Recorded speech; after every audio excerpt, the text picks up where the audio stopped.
All right, Democrats would love for you to believe that voter fraud does not exist. Better chance of getting hit by lightning, they always say. But this morning, yet another reminder from the guy who interrupted Donald Trump's rally on Saturday, who many thought had a gun, and his name is Austin Kreitz, or Kreitz, if you're trying to keep up with him. He claimed he was a Republican, but it turns out he's a huge Hillary supporter. And his grandmother has been using this address to vote absentee for years, his address to vote absentee for years. But she's been dead since 2002. Although I miss her, I don't think she should be voting. Here with more on this growing problem is the former DOJ employee, J. Christian Adams. Christian, this has to surprise you, right? Yeah, I'm shocked. Brian, this is going on all over the country. It's a federal felony, and of course it will not be prosecuted by this Justice Department. They don't prosecute voter fraud for the same reason they don't prosecute Hillary, because it's all political at this Justice Department. They know about voter fraud and do nothing about it.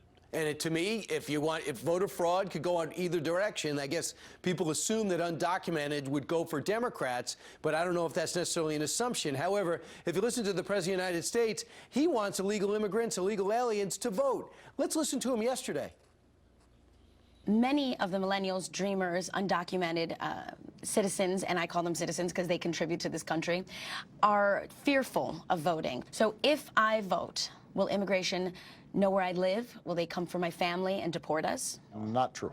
Okay. And the reason is, first of all, when you vote, you are a citizen yourself, and there is not a situation where the voting rolls somehow are transferred over and people start investigating, etc. The sanctity of the vote is strictly confidential in terms of who you voted for. If you have a family member who maybe is undocumented, then you have an even greater reason to vote. Am I the only sober one here? An illegal immigrant is being encouraged to vote and don't worry about being tossed out? It's outrageous lawlessness, the same stuff we've seen for years. Brian, this Justice Department has been fighting in federal court. My organization has been fighting them. They're trying to stop citizenship verification and voting. They're doing it all around the country. They are trying to block states from making sure that only citizens are registering and voting. This is a multi-year effort. You're seeing the culmination of it in what President Obama said, because alien voting is critically important to Democrats to win this election. They're doing it in Virginia, Pennsylvania, Colorado, Florida. The Justice Department is standing in the way of preventing this from happening.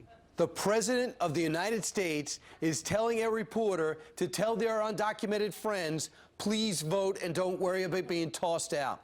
I'm going to think about that for a second. Now let's bring this into play. You're online to vote, and you don't know who you're voting for yet. And then out comes a guy handing you tickets to see the most famous basketball player, maybe the best ever, speak to you for free. Look what Peter Doocy found out while he walked the line and listened to one guy handing out LeBron James tickets. Listen. What is your name, Hillary and LeBron, flyer guy? Yeah, you're not kid enough to give my name on that. Oh, that's very nice. Hillary and LeBron. Are you with the campaign? Are you with the campaign? Hillary and LeBron after you're done voting. Hillary and LeBron after you're done voting. Love the hat. Good luck. Are you with the campaign handing out the flyers? LeBron and Hillary appearing together for free, handing that to people online. That could sway a vote. Is that allowed? It's a federal felony to give or accept something of value in exchange for a vote. But what do federal felonies matter anymore, Brian? It doesn't matter because the Justice Department won't prosecute it. They know about other federal felonies. They know about alien voting. They know about double voting. We've sent them names of people. They simply won't prosecute voter fraud because it helps them win elections, period. Well, if we had facial recognition identification technology, we'd be able to arrest him, perhaps. And for the record, Peter Doocy is cute enough, all right? Just I want to straighten that out. Thanks so much. J. Christian Adams, it's outrageous, but thanks for joining us this morning. Take care, Brian.